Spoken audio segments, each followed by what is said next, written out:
Hey everybody, Dylan here from Iceberg TV. Today we are going to be testing out a backhand distance tip from the #1 player in the world, Gannon Buhr.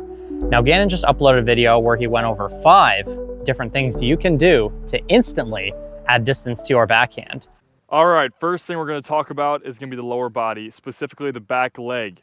Now, in all the furthest throwers in the world, you're going to see them load onto this back leg, especially beyond their toe. And then here's where the magic happens. I talked about a little bit about this in the backhand video, but now we're talking about power. So it's driving that left knee in toward your front leg.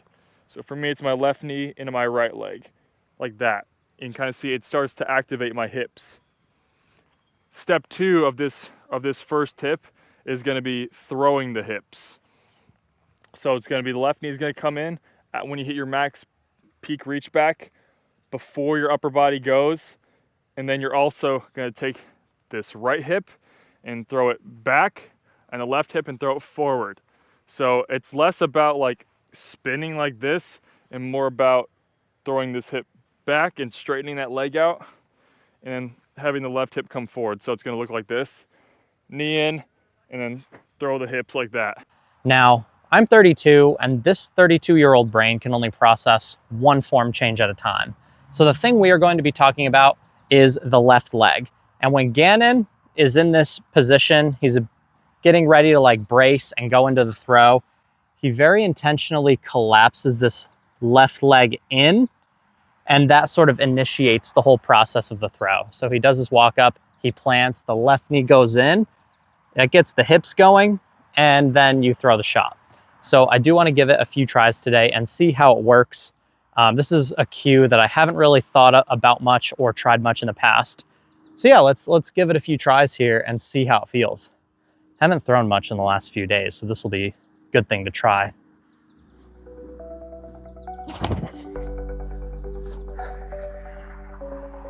I'll just throw a few warm-ups with some putters here.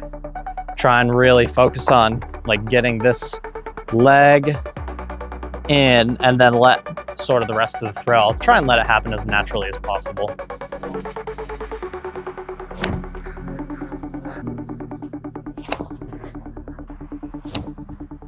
All right, now that we've thrown a few warm-up shots with some putters, I've got a couple of slower discs here, and then I do have a handful of distance drivers we'll try out. I'm not thinking about anything really. I'm only thinking about getting this left leg like down and in. And I definitely feel like it's potentially making it easier to straighten out my right leg, very similar to the Blitz disc golf piston drill. And yeah, doing a couple other things, but what really matters is, does it make you throw farther? So let's throw a few more shots.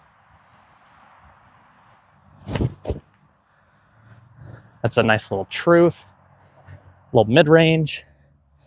I just did a review of the Dynamic Disc Tour series on the Disc Golf Deals USA channel with Jeremy, but we have a video review of those coming very soon. This is the Raven Klein Vandal. I just launched that in next Tuesday.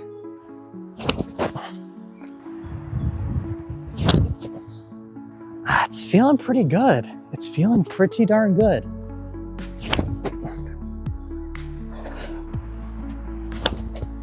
So where I think this could be really helpful for someone trying to get better at backhand, this tip in particular, and why I wanted to try it actually for myself, is I've always had a bit of a sequencing issue with my backhand. I look at my form and then I look at the form of a pro player, and a lot of the same things are happening, but the timing looks very different. And after looking at these clips of myself when only focusing on the lower body, also this is going to be a product of a lot of the hard work that I've put in as well. But the sequencing of my throw overall appears visually a lot better, at least to me. And you guys can let me know if you're seeing some things, you know, if you're really following this form progression. You can let me know some of the things you're seeing in the comments down below. Shout out to the West Side North, man. This thing absolutely glides forever.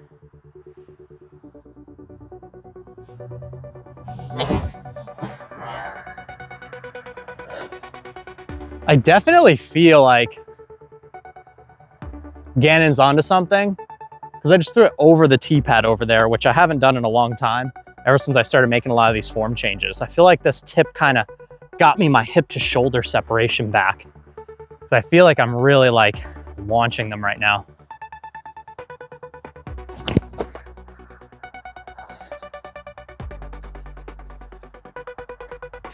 I feel like that might be what it is. Like my whole body is sort of moving as one unit, focusing on just getting my lower body through. It's kind of getting this leg a little straighter, putting my sequencing in the right timing. And I feel like I'm able to throw them pretty straight as well. So all in all, feeling pretty good about this so far.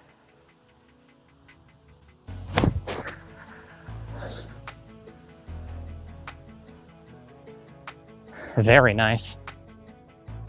Been really liking this Parker Welk Truth. This thing is the most overstable truth I've ever thrown.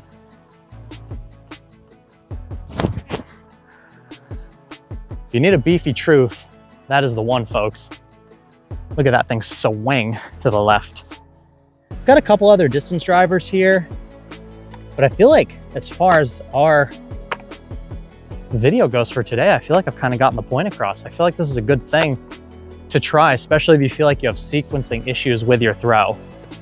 I'd say this is probably a tip more for people who have their upper body and their swing plane figured out. But if you have those things figured out, this could be really helpful for you. Plasma Mayhem.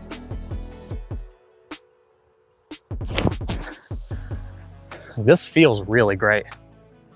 And I'm absolutely smoking the disc right now. This is 100% added speed. We're not tech disking or anything right now, but I can 100% tell you this is added speed.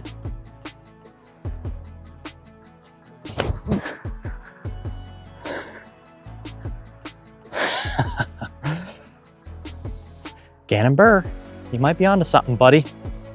All right, do a flex with the rubber birch felon.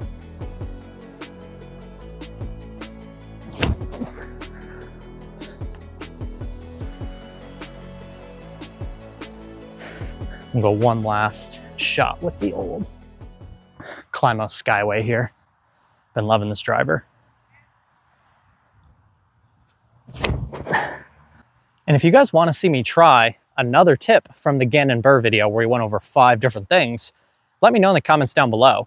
But I will say this first thing, getting that left leg in, I feel like it's really gotten my hip to shoulder separation back to where it should be. I just threw some really nice, really effortless, really far shots. And I suspect as I continue to get used to this cue in particular, I'm just gonna get more and more distance out of it. And I feel like if you're gonna go practice these things on your own, I would also recommend you just try one thing at a time. And if it feels bad, it's probably not a good idea for you. But for me today, it felt really good. The discs were flying good, and it instantly did add some distance and some feet to my backhand.